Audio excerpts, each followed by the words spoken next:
नमस्कार स्टूडेंट, आज हम हिंदी सुलभ भारती 7वीं कक्षा उसमें से जीवन नहीं मरा करता है यह कविता का अध्ययन करेंगे। यह मेरा पहला वीडियो है, इसीलिए मैं श्री गणेश और श्री सरस्वती माता को वंदन करके यह मेरा पहला वीडियो शुरू करती हूँ। आशा है कि आपको यह मेरा वीडियो और मैंने जो इस कविता का अध्ययन तुम लोग को जो पढ़ाने जा रही हूँ वो तुम लोग को अच्छा लगेगा। जीवन नहीं मरा करता है, इस कविता के कवि हैं गोपाल दास सक्सेना नीरज। अभी कवि इस कविता द्वारा तुम लोग को कहना चाहता है कि जीवन में हमें बहुत सारे कार्यों में असफलता मिलती है, तो असफलता मिलने के बाद हमें घबराना नहीं चाहिए।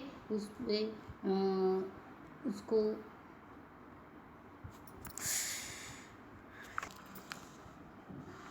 घबराना नहीं चाहिए, तो हमें उसे मात करके, समस्या पर मात करके आगे बढ़ना चाहिए। यह संदेश कवि इस कविता द्वारा देना चाहता है। अब हम पंक्तियाँ देखते हैं। पहली 3 पंक्तियाँ देखो। छिप छिप अश्रु बहाने वालों, मोती व्यर्थ लुटाने वालों, कुछ सपनों के मर जाने से जीवन नहीं मरा करता है।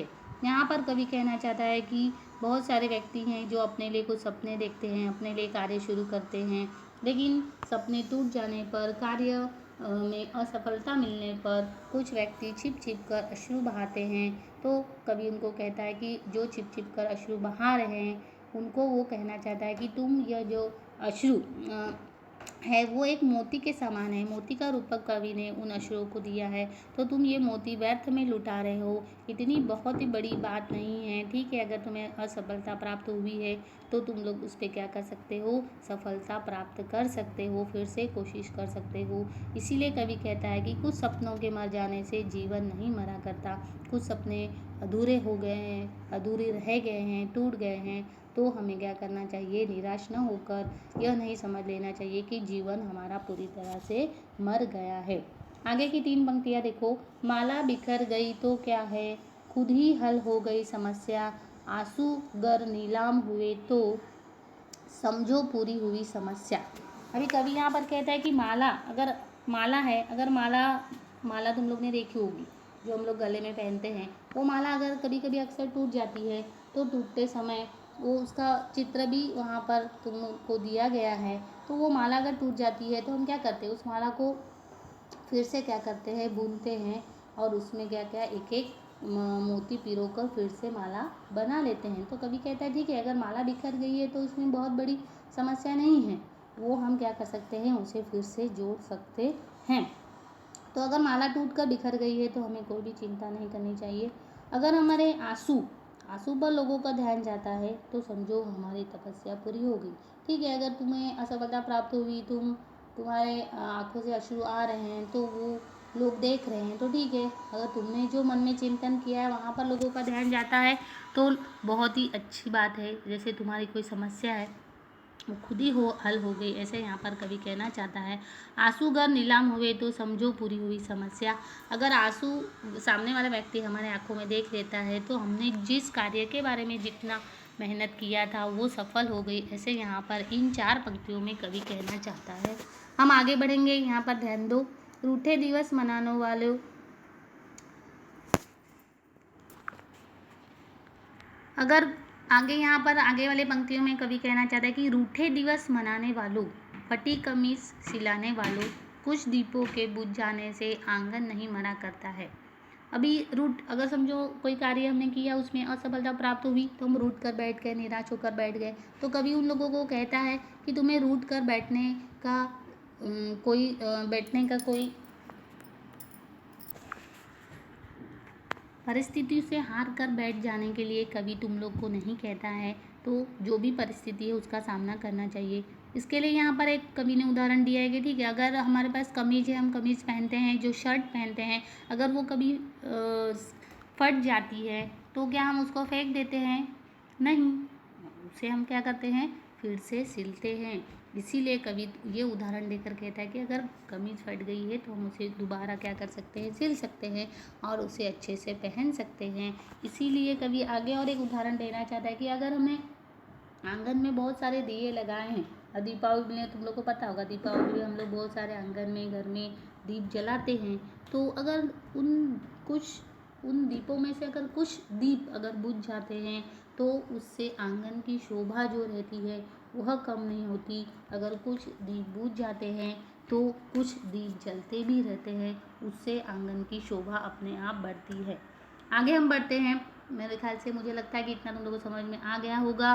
खोता कुछ भी नहीं यहाँ पर, केवल जिल्द बदलती पोथी, जैसे रात उतार चांदनी, पहने सुबह धूप की धोती। खोता कुछ भी नहीं यहाँ पर।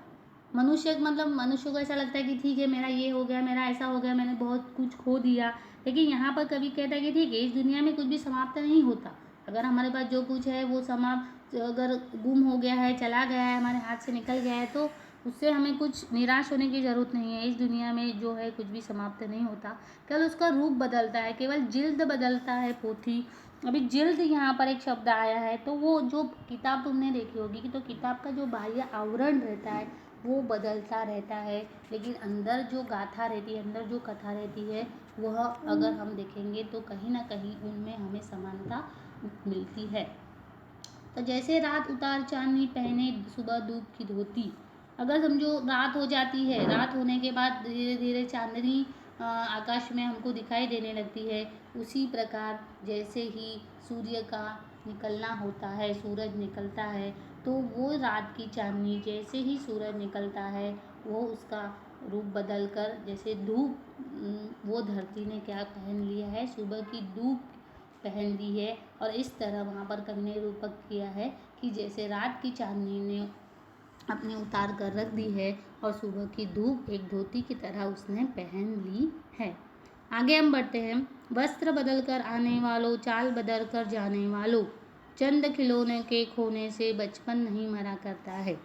अभी वस्त्र बदल कर आने वालों, अभी वस्त्र बदल के, अभी जैसे यहाँ पर हमें यह समझना चाहिए कि बचपन में खेलते समय कुछ खिलौने टूट जाते हैं, कुछ खो जाते हैं, परंतु बच्चों के आनंद पर कोई असर नहीं होता। तो वहाँ यही कवि कहना चाहता है कि बचपन में हमने बहुत सारे खिलौनों से खेलते हैं तो कुछ टूटते हैं, तो उससे क्या होता है, हमारा जो आनंद रहता है, जो हम खिलौने से खेलते हैं, खेलने वाला आनंद जो रहता है वह मरा नहीं करता। इसीलिए यहाँ पर इन पंक्तियों द्वारा कवि तुम लोग को कहना चाहता है कि अगर रात में चांदनी रूपी वस्त्र उतार कर धूप रूपी वस्त्र पहन लिए हो, मतलब हर रात के बाद एक सुबह है, यानी हर निराशा के बाद एक आशा है। यह संदेश इन पंक्तियों द्वारा कवि तुम लोग को देना चाहता है। हम आगे बढ़ते हैं। कितनी बार गगरिया फूटी शिकर पर, कितनी बार किश्तियाँ डूबी, चहल पहल वो ही है तट पर। अभी गगरिया, गगरिया यानी क्या तुम लोग को पता होगा, गगरिया यानी मटकी जो मिट्टी की बनी रहती है, कुम्हार बनाता है।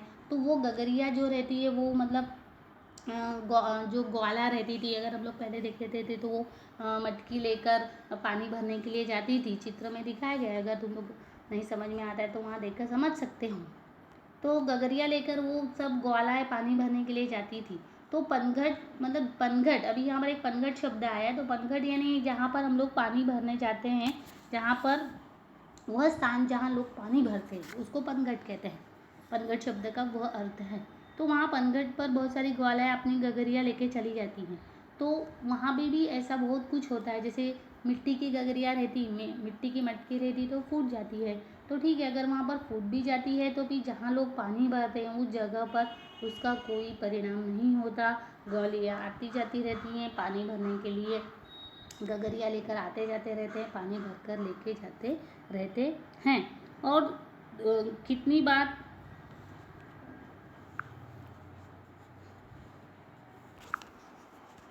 इसीलिए वहाँ पर अगर गगरिया टूट भी जाती है तो पनघट पर कोई उसका असर नहीं होता, पनघट उसका शोक नहीं करता, दुख नहीं करता, और वहाँ पर हमेशा चहल पहल तट पर बनी रहती है। आगे की पंक्तियाँ देखो। तम की उम्र बढ़ाने वालों, लो की आयु घटाने वालों, लाख करे पतझर कोशिश, पर उपवन नहीं मरा करता है। तम की उम्र बढ़ाने वालों, तम, तम यानी क्या तुम लोग को पता होगा, तम यानी क्या, तम यानी अंधकार, तम यानी अंधकार। तो तम की उम्र बढ़ाने वालों, अभी यहाँ पर कवि कहना चाहता है कि निराशावादी दृष्टिकोण, अगर हम लोग किसी बात के लिए, किसी कार्य के लिए निराशावादी दृष्टिकोण रखेंगे, हम लोग सब निराशा वाले विचार ही मन में लाएंगे, तो फिर अगर हम उसकी उम्र बढ़ा रहे हैं, समझो हम अंधेरे की क्या कर रहे हैं, उम्र बढ़ा रहे हैं, लोग की आयु घटाने वाले, तब उसका विरुद्धार्थी शब्द है प्रकाश। अगर हमें हमारा दृष्टिकोण निराशावादी नहीं होगा तो क्या होगा, हम ज़्यादा से ज़्यादा प्रकाश की तरफ बढ़ते जाएंगे। प्रकाश यहाँ पर मतलब कवि ने प्रकाश का अर्थ ये लिया है कि हम क्या करेंगे, विकास की तरफ बढ़ते जाएंगे। अगर निराशावादी दृष्टिकोण को हम लोग छोड़ देते हैं तो अगर निराशावादी दृष्टिकोण रखने से हमारा मन मस्तिष्क में भी अंधेरा बढ़ता है, और अगर हम आशारूपी प्रकाश की लौ जलाएं तो उसकी आयु, निराशावादी दृष्टिकोण की आयु कम होती जाती है। ऐसा अर्थ यहाँ पर इन पंक्तियों में कवि ने लिया है। अभी यहाँ पर उपवन तो तुमने देखा होगा, उपवन यानी क्या, बगीचा। तो वहाँ पर अगर हम लोग देखेंगे कि मौसम बदलते रहते हैं, पतझड़ आता है, लेकिन उसके बाद पतझड़ आने से उपवन के पुष्प पत्ते सब झड़ जाते हैं, परंतु वसंत ऋतु जब आता है, वसंत मौसम जब आता है, तभी सभी वृक्ष नए कोमल पत्तों से लद जाते हैं। पतझड़ की लाख कोशिशों के बाद भी उपवन हरा भरा रहता है। यही यहाँ पर इन पंक्तियों द्वारा कवि तुम लोग को कहना चाहता है कि मौसम जैसे बदलता है, मौसम कभी पतझड़ का रहता है तो हमें निराश नहीं होना चाहिए। हमें ये आशा रखना चाहिए कि ठीक है, अगर आज पतझड़ यह मौसम है तो मौसम बदलेगा और फिर क्या होगा, बसंत मौसम आएगा और फिर हर पत्तियाँ, पेड़ की पत्तियाँ सब जगह पर क्या हो जाएगा, हरा भरा हो जाएगा। चलो आगे देखते हैं। लूट लिया माली ने उपवन, लूटी न लेकिन गंध फूल की, तूफानों तक ने छेड़ा पर, खिड़की बंद न हुई धूल की। लूट लिया माली ने उपवन। अभी यहाँ पर कवि कहना चाहता है कि माली प्रतिदिन उपवन के सभी फूलों को तोड़ लेता है। अगर माली जो बगीचे में रहता है वो बगीचे की देखभाल करता है, लेकिन वहाँ जो फूल अगर आते हैं तो वो क्या करता है, तोड़ लेता है। तो माली अगर प्रतिदिन उपवन के सभी फूलों को तोड़ लेता है, लेकिन वहाँ जो सुगंध फैली है, फूलों से जो सुगंध निकली है, फूलों की सुगंध वहाँ पर फैली है, वो लूट नहीं सकता, उसे कोई लूट नहीं सकता, माली नहीं लूट सकता। माली से फूल तोड़ सकता है, लेकिन फूलों से निकली हुई अगर सुगंध है तो वो वह नहीं लूट सकता। तूफान आते रहते हैं, परंतु सुगंध का जो स्रोत है वो क्या करते हैं, उसका हम कुछ नहीं बिगाड़ पाते हैं। इसीलिए कवि कहता है कि फूल तो अगर हम लोग तोड़ लेंगे, लेकिन उसकी जो जहाँ से सुगंध आ रही है उस स्रोत को हम कुछ भी नुकसान नहीं पहुँचा सकते। आगे दो पंक्तियाँ देखो। तूफानों तक न छेड़ा पर, खिड़की बंद न हुई धूल की। अभी यहाँ पर जैसे कि कुछ लोग सदा नफरत का भाव मन में लिए रहते हैं। ऐसे लोगों का काम होता है हर समय दूसरों की निंदा करना। लेकिन तो यहाँ पर कभी कहना चाहता है कि नफरत गले लगाने वालों, सब पर धूल उड़ाने वालों, कुछ मुखड़ों की नाराज़ी से दर्पण नहीं मरा करता है।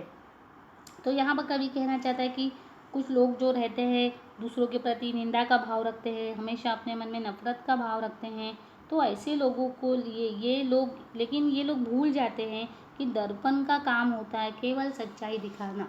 तो दर्पण जो रहता है, अगर वो हमें कभी झूठ बात नहीं बताता, अगर हम दर्पण के सामने खड़े हो जाएं तो हमारा मुख उसमें प्रतिबिंब होता है और हमें हमारे मुख की सच्चाई हम देख सकते हैं। इसीलिए दर्पण जो रहता है वो सच्चाई को कभी नहीं क्या करता है, झुठलाता है। जो सच रहता है वो दर्पण में दिखाई देता है। लेकिन दर्पण को हम देखेंगे, दर्पण का काम देखेंगे तो वो केवल सच्चाई दिखाता है।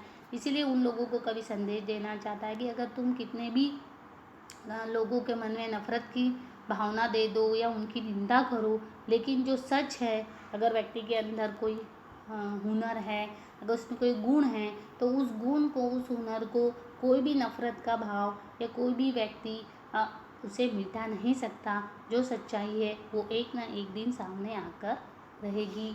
आशा करती हूँ ये कविता तुम लोगों को समझ में आ गई होगी। इसे और ज़्यादा अच्छे से पढ़कर तुम लोग और ज़्यादा अच्छे से अध्ययन कर सकते हो। अगर ये मेरा वीडियो तुम्हें पसंद आया हो तो सब्सक्राइब ज़रूर कर देना और इसे लाइक ज़रूर कर देना। धन्यवाद।